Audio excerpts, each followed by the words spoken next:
네, 요즘 봄날이 되어서 너무 날씨가 좋은 것 같습니다. 다들 우리의 마음 가운데도 하나님의 봄날의 은혜가 충만히 임하는 축복이 있기를 바랍니다. 오늘부터 3주 동안은 자유본문인데요. 오늘날 이 팬데믹 시대가 장기화되면서 우리가 할 수 있는 일들이 별로 없는 거예요. 그냥 이 기간이 끝나기를 기다리는 것 외에는 다른 일을 하기가 참 어렵습니다. 그러다 보니까 장기적인 경기 침체, 또 우리의 심령도, 또 가정도, 기업도 침체와 우울과 두려움을 겪기가 쉽습니다. 이러한 때 우리가 어떻게 결단해야 되는가, 이 상황을 어떻게 분별해야 되는가, 오늘 본문의 말씀을 통해 나누기를 원합니다. 첫 번째는 이스라엘 정탐꾼과 여리고의 기생의 만남입니다. 본문의 1절 말씀 같이 읽어보겠습니다. 눈의 아들 여호수아는 시딤에서 두 정탐꾼을 은밀히 보내며 말했습니다. 가서 그 땅을 살펴보고 와라. 특히 여리고를 눈여겨 보아라. 그리하여 두 정탐꾼이 가서 라합이라는 창녀의 집에 들어가 거기 묵게 됐습니다. 당시에 이스라엘은 40년의 광야 여정을 마치고 요단강 근처에 도착해 있었죠.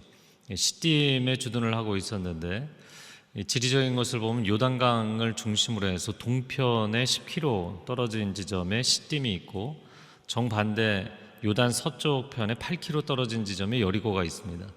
그러니까 요단강을 중심으로 대척점에 위치해 있는 것이죠.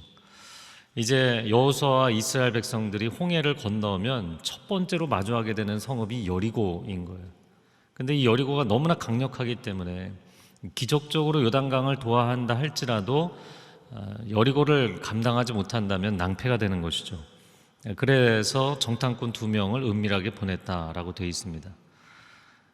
여리고는 이스라엘 백성들에게는 가나안을 진입하는 데 있어서 첫 번째 관문이 된 도시였죠.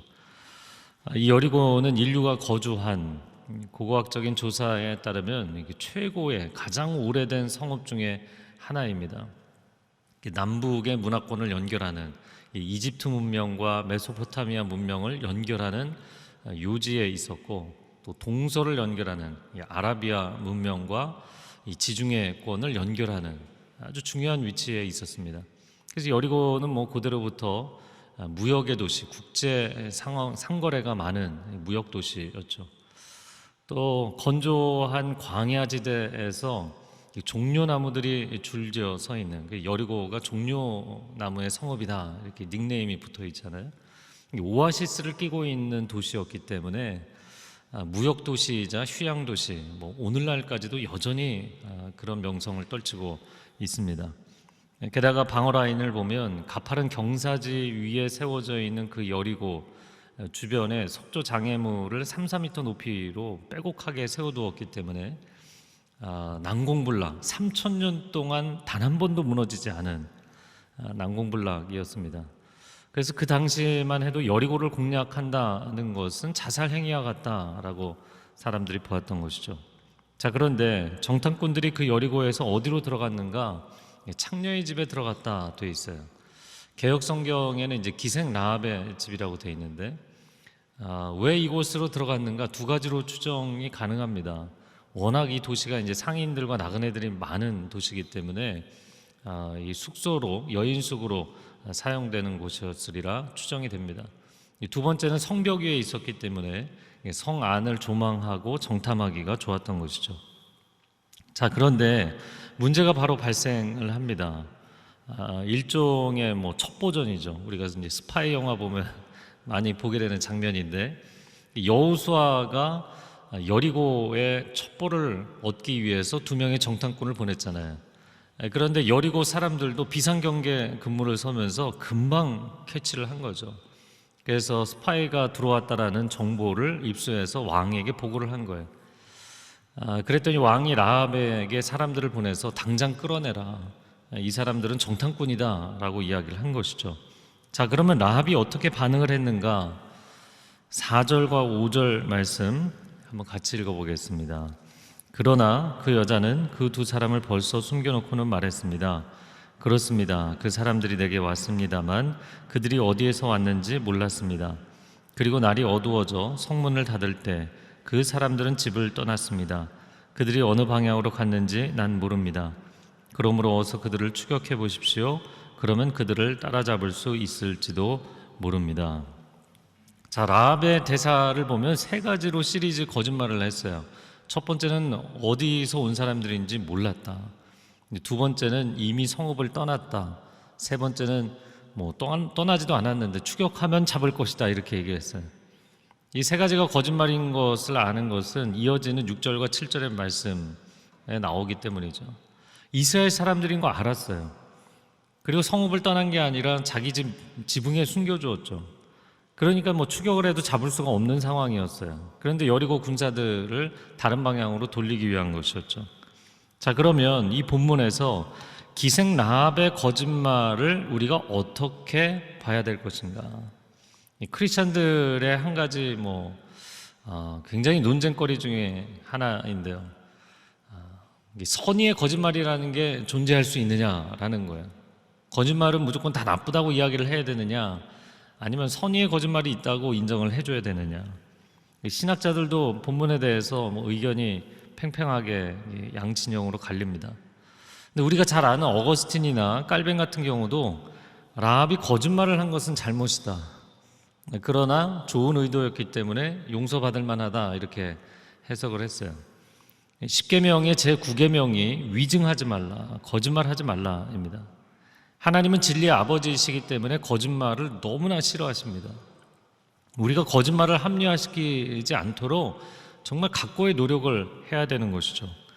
그러나 라합이 참말을 했다면, 그들을 내주었다면 그들의 생명을 잃게 되었겠죠. 근데 비슷한 상황이 또 있어요. 이번 주에 우리가 봤던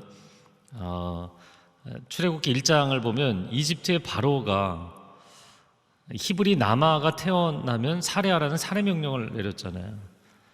히브리 산파인 시브라와 부하가 거짓말을 하고 이 아이들의 생명을 건졌어요. 그러면 이런 상황에서 참말을 하고 아이들을 죽여야겠냐라는 거죠.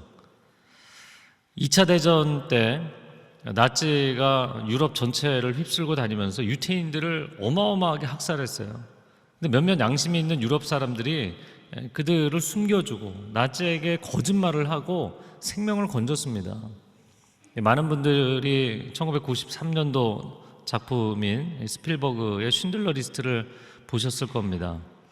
그런데 여기 주인공인 오스카 쉰들러가 실제 인물이잖아요. 이 사람은 나치 당원이었어요. 폴란드의 공장을 운영하면서 나치들의 지원을 받아서 이 공장에서 일하는 인력을 수용소에 있는 유태인들을 데려다가 쓰면 돈을 지불을 한 푼도 안 해도 되는 거예요. 굉장히 기회주의적인 자적인 발상이었죠. 그런데 자기를 돕던 유태인 회계사에게 감복하게 됩니다. 그래서 그 사람 때문에 마음이 흔들려서 나중에 이제 입장을 바꾸게 된 거죠.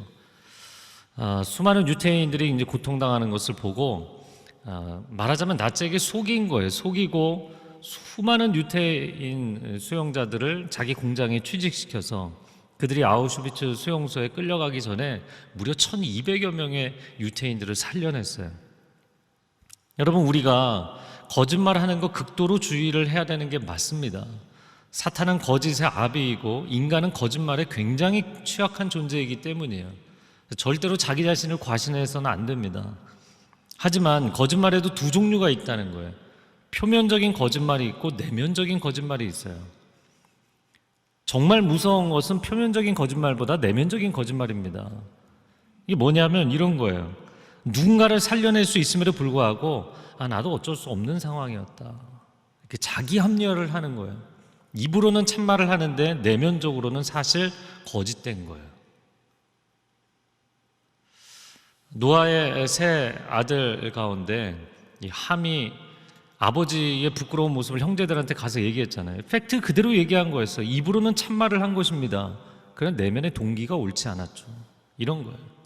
말은 입 바른 소리를 하고 있는데 내면이 옳지가 않은 거예요. 여러분, 우리 주변에 아이들이 학대를 굉장히 많이 당하고 있어요. 그러나 주변 분이겠습니까? 각 가정에서 일어나는 일이에요. 그런데 외면하는 거예요. 외면하는 일들이 너무나 많아요.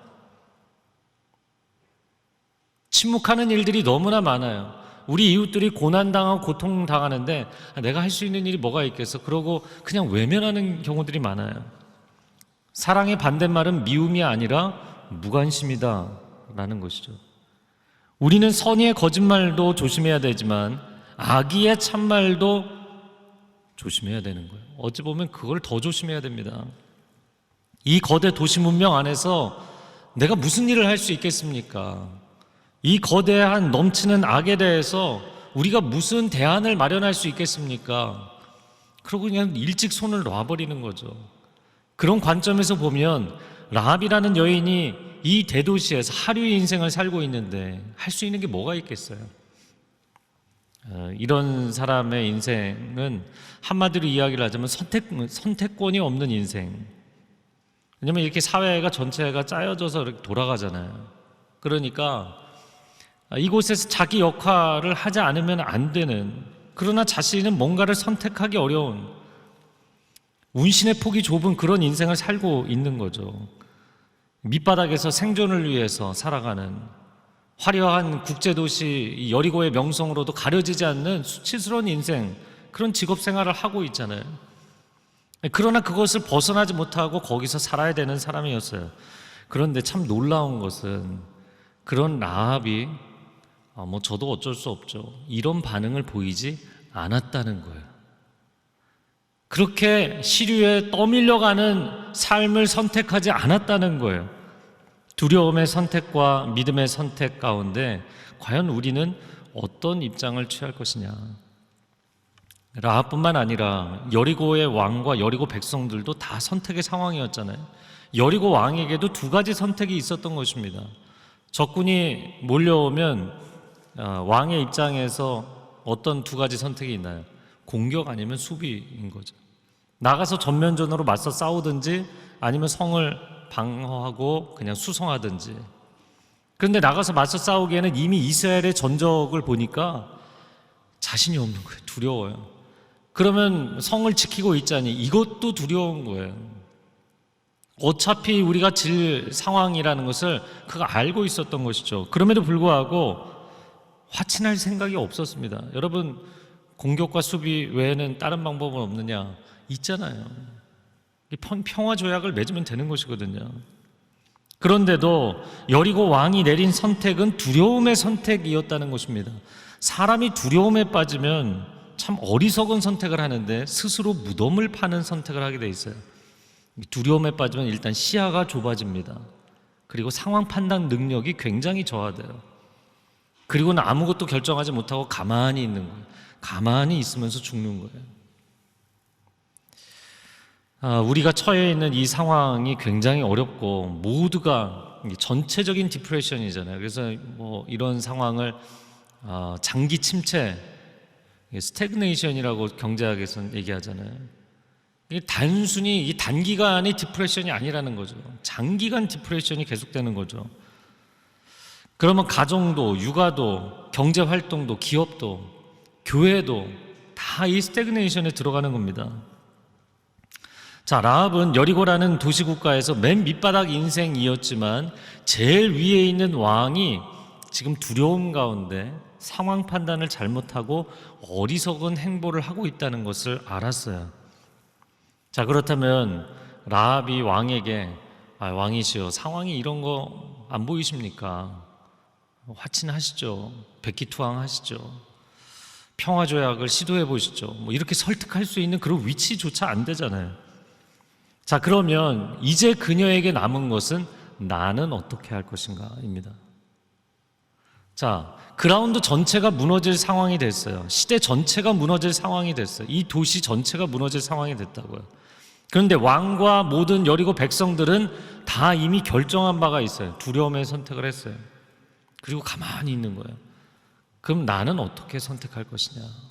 놀랍게도 이 여인이 혼자 단독적인 전혀 다른 선택을 했다는 거예요. 두 번째 부분입니다. 두려워할 것인가 믿을 것인가. 자, 오늘 본문의 8절과 9절 말씀 같이 읽어보겠습니다. 정탐꾼들이 잠자리에 눕기 전에 그들에게 말했습니다. 나는 여호와께서 이 땅을 당신들에게 주신 것을 알고 있습니다. 당신들에 대한 두려움에 우리가 사로잡혀 있고 이 땅에 사는 모든 사람들이 당신들 때문에 간담이 서늘해져 있습니다. 이 첫 번째 대사부터가 놀랍죠.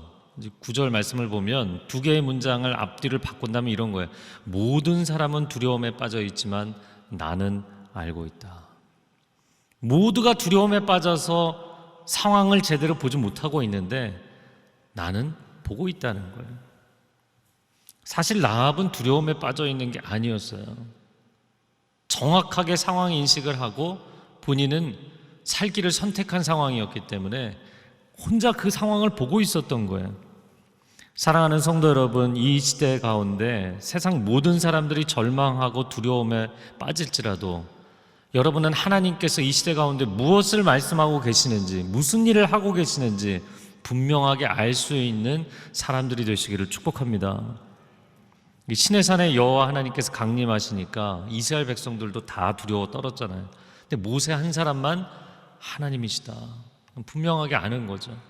예수님이 거라사에 가셔서 군대 귀신 들린 사람을 치료해 주셨잖아요. 그랬더니 이 지역 사람들이 훌륭한 분이 오셨구나 이렇게 웰컴을 하는 게 아니라 두려움에 빠지니까 예수님에게 떠나라고 하죠.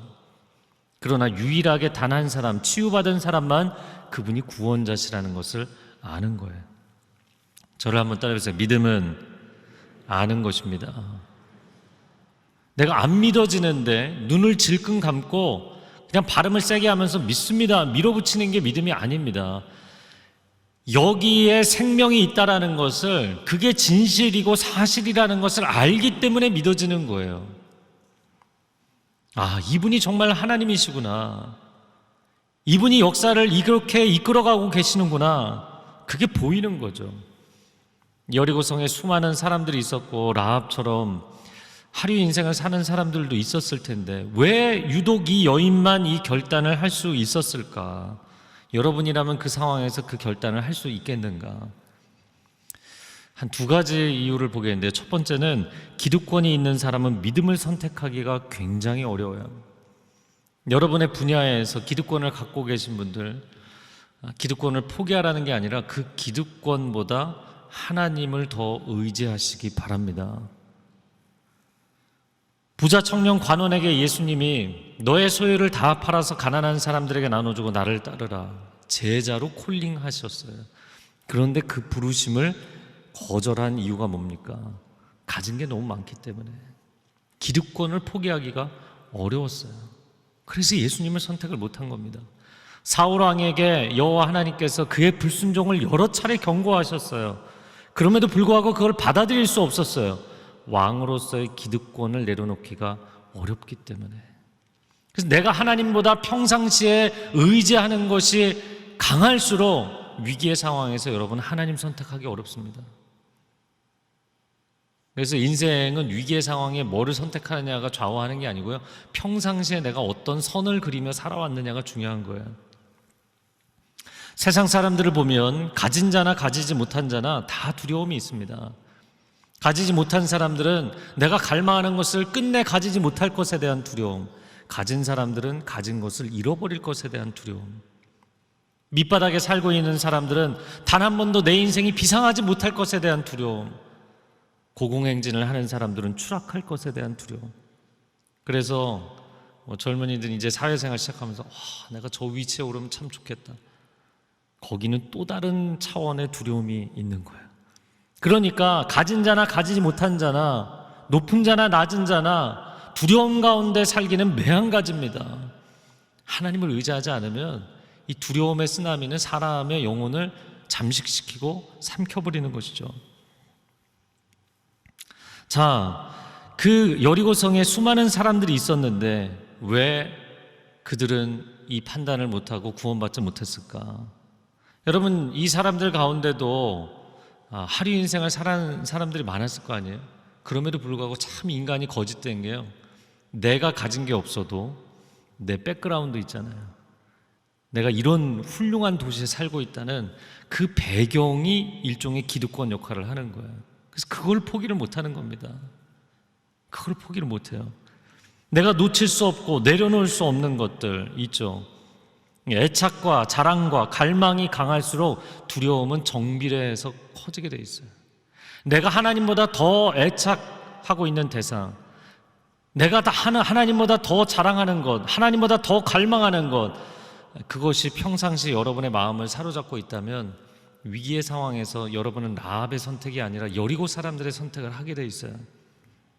그래서 역설적으로 세상에 소망이 없는 사람들이 하나님 안에서 소망을 발견하는 거예요. 세상에 절망하고 자기 자신에게 절망해야만 하나님께 소망이 있는 거예요. 목사님, 저는 라합 같은 인생입니다. 세상에 소망이 없습니다. 이렇게 말하는 분들 많겠지만 여러분, 여전히 남아있는 자존심, 내려놓을 수 없는 이 집착하고 애착하고 있는 것들이 얼마나 많나요? 이 자식에 대한 애착, 내 인생은 어떻게 될지라도 내 자녀는 내가 내려놓지 못한다. 성공에 대한, 물질에 대한 집착, 여러분, 이런 것들을 끝까지 붙들고 있으면 이 시대가 여리고성처럼 무너질 때 함께 무너지는 여리고 사람들이 되는 거예요. 비슷한 경우가 있었죠. 소돔성도 하나님의 징계하심으로 무너졌잖아요. 그런데 여리고 지금 여호수아 챕터 2, 2장에서는 아직 무너지지 않은 상황이니까 아직 갈등할 수 있겠지만 소돔성이 무너질 때 왜 롯의 아내는 함께 망했느냐라는 거예요. 상황 판단이 안 되는 순간이 아니었잖아요. 그냥 하나님이 경고만 하신 것이 아니라 그들이 빠져나가는데 소돔성에는 유황불이 떨어지고 있었다고요. 그런데도 포기를 못해서, 그런데도 그 집착을 내려놓지 못해서 망한 거 아니겠습니까? 정말 우리 마음 가운데 하나님, 저는 다 내려놨습니다. 진짜 다 내려놓으면 영혼이 굉장히 가벼워지게 돼 있어요. 근심 걱정이 사라지게 돼 있어요. 왜냐면 나를 붙들고 있는 게 아무것도 없기 때문에. 사랑하는 성도 여러분, 오직 하나님 한 분만 붙드는 인생이 되시기를 바랍니다. 두 번째는 이상론에 빠진 사람들은 믿음을 선택하기가 어렵습니다. 저도 태어날 때부터 기질상 이상주의자로 태어난 건데, 근데 살아보니까 인간은 꿈을 먹고 사는 것은 맞지만 내가 꿈꾸는 그 이상을 스스로 이룰 수 없는 존재라는 것, 그것을 깨닫게 됐어요. 여러분, 사람이 왜 완벽주의에 빠집니까? 완벽할 수 없기 때문이에요. 평생 노력해도 완벽해질 수 없어요. 그래서 완벽주의에 빠지는 거예요. 왜 사람이 이상론에 빠지는가? 자기가 갖고 있는 그 꿈 같은 이상을 완성할 수 없는 불완전한 존재이기 때문이에요. 왜 꿈꾸는 이상을 이룬 사람들 많지 않느냐? 어느 정도죠. 세계적인 기업을 만들고 세계를 제패한 제국의 황제가 될지라도 그러한 사람도 불완전하고 죄 많은 인간이라는 점에 있어서는 피해갈 수 있는 사람은 아무도 없는 거예요. 그리고 그거를 빨리 인정할 필요가 있어요. 사람이 꿈을 먹고 살고 이상을 갖고 사는 건 좋은 것입니다. 이건 잘못이 아니에요. 그러나 인간이 스스로 자신의 이상을 완벽하게 이룰 수 없는 불완전한 존재라는 것, 이거를 인정하지 않는 것은 굉장히 큰 잘못이에요. 그걸 인정하지 않는 사람은 하나님께 나아갈 수가 없어요. 모세오경을 보면 이상사회를 어떻게 건설하느냐, 법이나 정책으로 만들 수 있느냐, 그렇다고 얘기하지 않습니다. 여러분, 마치 정치가 물론 중요하죠. 어떤 지도자를 뽑느냐도 중요하고 어떤 정책을 펼치느냐도 중요하죠. 그러나 마치 그 사람이 세상을 구원할 것처럼 생각하지 마세요. 성경 어디에 정치인이 세상을 구원한다고 되어 있습니까? 세상을 조금 좋게 만들 수는 있죠. 나쁘게 만들 수도 있고요. 그러나 정의로운 사회, 이상사회를 건설하는 것은 모든 백성이 절대자 하나님의 선악의 절대 규범을 존중하고 순종해야만 가능한 것이다. 정의사회 구현은 정의를 외친들 되는 게 아니라는 거예요. 정의를 외치는 그들조차도 죄인이라는 것을 인정하고 하나님의 은혜와 긍휼을 구해야만 정의사회가 구현된다는 거예요. 또한 정의사회는 다양한 복지정책을 쏟아낸다고 되는 것이 아닙니다. 여러분, 이 시대가 물질 만능에 빠져서요, 복지정책 아름답게 국가 재정 사용하는 사람들도 있지만 굉장히 많은 사람들이 복지 정책으로 나온 그 국가 재정을 엉뚱한데 개인이 폭삭하잖아요. 시대의 사람들이, 온 국민이 하나님을 사랑할 뿐만 아니라 이웃을 정말 하나님의 형상으로 사랑해서 내가 가진 것을 퍼줄 만큼 그 사람이 회복되기를 원하는 진정성이 있어야만 진짜 아름다운 복지국가가 세워진다는 게 성경의 이야기입니다. 그게 없는데, 물질을 사람보다 더 중요하게 생각하는데, 인권을 아무리 외친들, 인권을 법으로 만든들 아이들의 생명을 그렇게 무참히 죽여나가고 있잖아요. 이게 이상주의의 위험이에요. 바울도 사도가 되기 전에 청년 사울일 때 일종의 이상주의자였던 거잖아요. 저도 비슷한 타입이기 때문에 이런 이상론자들의 위험성을 너무나 잘 알아요. 바울이 청년 사울일 때 유대주의에 대한 이상론에 빠져 있었다고요. 그런데 이상론에 빠질 시대였냐는 거예요. 너무나 유대주의가 썩을 만큼 썩어서 예수님이 오셔서 얼마나 신랄하게 비판하셨습니까? 이 독사의 자식들아, 정말 비판하셨잖아요. 가장 경건성을 대표하는 바리새인들에 대해서 진노하셨잖아요. 그 정도로 유대주의는 썩어 있었습니다. 유대주의가 세상을 살릴 수가 없었어요. 그럼에도 불구하고 그 유대주의 이상론에 빠져서 이게 마치 세상을 구원할 것처럼, 그러니까 하나님과 대적해서 싸운 거예요. 예수 믿는 사람들을 박해하고 핍박했던 것입니다. 여리고성 사람들 마찬가지인 거죠. 여리고가 무너지는 것이 초일기임에도 불구하고 그들만의 이상적인 생각에 빠져 있는 거예요. 3,000년의 역사, 이런 거 얘기하고 있는 거예요. 그런 과거에 찬란했던 역사가 미래를 보장해 주는 게 아니잖아요. 그러니까 현실 감각이 없는 겁니다. 그런데 라합은 워낙에 밑바닥 인생일 뿐만 아니라 그 상황 가운데 하나님을 바라봤잖아요. 그래서 이 9절 말씀에 이야기한 것처럼 여호와 하나님께서 당신들에게 이 성을 이미 내주신 거다. 나는 그것을 알고 있다. 그걸 알게 된 거예요.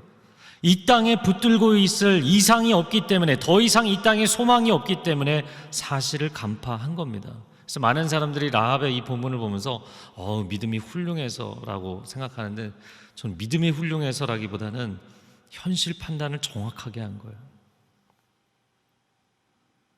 그리고 그 현실 판단을 정확하게 한 것이 믿음의 고백으로 이어진 거예요. 세리마태가 예수님이 딱 한마디 하셨는데 세관에서 어떻게 바로 튀어나갔을까요? 이 여인과 똑같은 상태인 거죠. 예수님 시대에 수많은 종교 열성자들이 있었는데 왜 유독 세리와 죄인들과 창기들이 예수님을 따라서 구원을 받았을까요? 라합과 똑같은 마음인 거죠. 세상에 소망이 없는 거예요. 여러분, 세상에 이 시대에 우리가 누리고 즐기는 게 많고 여러분이 소유한 게 많을수록 계속 내려놓으십시오. 계속 비우십시오. 제가 무슨 불교 수행하듯이 얘기하는 게 아닙니다. 그거 내려놓으셔야 하나님의 소망으로만 채울 수 있는 줄로 믿습니다. 그래서 전혀 뜻밖의 사람들이 위대한 믿음의 인물들이 된 거예요. 성도 여러분, 정말 우리가 붙잡을 분은 오직 하나님 한 분밖에 없는 줄로 믿습니다. 우리가 살고 있는 이 척박한 현실의 시대 가운데 하늘 소망을 주시는 하나님을 찬양합니다. 이 절망의 데드엔드, 정말 완전히 꽉 막힌 지점에 이르렀을 때 거기서부터 하나님의 소망의 기적이 시작되는 줄로 믿습니다.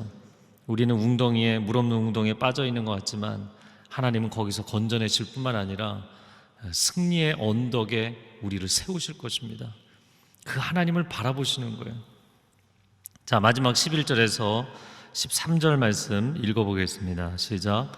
우리는 그 소식을 듣자마자 마음이 다 녹아내렸고 당신들 때문에 모두 용기를 잃었습니다. 당신들의 하나님 여호와는 위로는 하늘과 아래로는 땅의 하나님이시기 때문입니다. 이제 여호와를 두고 내게 맹세해 주십시오. 내가 당신들에게 자비를 베풀었으니 당신들도 내 아버지의 집에 자비를 베풀어 주십시오. 그리고 내게 확실한 징표를 주십시오. 내 부모와 내 형제 자매들의 목숨을 살려주고 그들이 가진 모든 것을 지켜주며 당신들이 우리 생명을 죽음에서 구원해 주시기 바랍니다. 11절의 고백도 놀라운 고백을 한 거예요. 당시의 모든 사람들의 신앙은 범신론적 세계관, 신관이기 때문에 민족신을 섬기는 거예요. 이 민족은 자기들의 민족신을 섬기고 저 민족은 자기들의 민족신을 섬기는 거예요. 그런데 지금 11절에 뭐라고 고백을 했나요? 여호와 하나님은 상천하지 하나님이시다. 유일신을 고백한 거예요. 와, 이 상황 하나만 보고도 그냥 유일신의 신앙 고백을 했어요, 라합이. 대단하지 않습니까? 그리고 12절에 자비를 베풀었으니 자비를 베풀어 달라. 개역 성경에는 선대했으니 우리를 선대해 달라. 헤세드라는 단어입니다. 언약에 근거한 은총, 은총의 언약을 맺었어요. 그리고 13절에 우리 생명을 죽음에서 구원해 주시기 바랍니다. 구원을 요청합니다. 자, 여리고 사람들의 관점에서 보자면 지금 라합의 언동은 이적행위죠.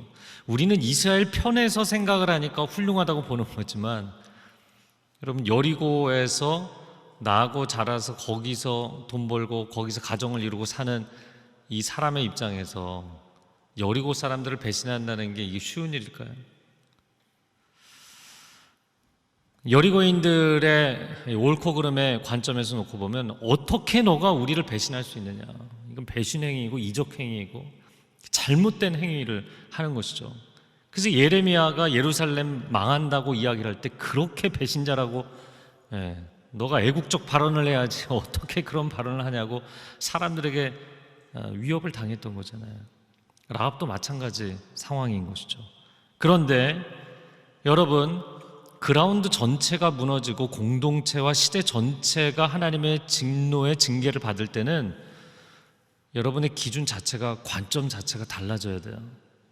뭐냐면 내가 가정에, 일터에, 교회에, 이 시대 공동체 가운데 있을지라도 내가 이쪽 편에 설 것이냐 저쪽 편에 설 것이냐의 문제가 아니고요, 하나님 편에 설 것이냐 하나님 반대편에 설 것이냐의 문제예요. 구도를 다르게 보셔야 돼요. 그래야만 길이 보입니다. 가족들과 화합하며 잘 지내시기 바랍니다. 잘 섬기시고 사랑하시고 축복하세요. 할렐루야. 네, 제가 요즘 팬데믹에 그래도 가끔 시간이 돼서 집에 가서 아내에게 요리를 해주려고 애를 쓰고 있습니다. 할렐루야. 당신이 20년 동안 고생했으니까 앞으로 내가 50년 동안 먹여 살리겠다고 열심히 해주고 있습니다. 여러분, 가족과 친하게 잘 지내십시오. 자녀에게도 잘해 주십시오. 일터에서 충성을 다하십시오.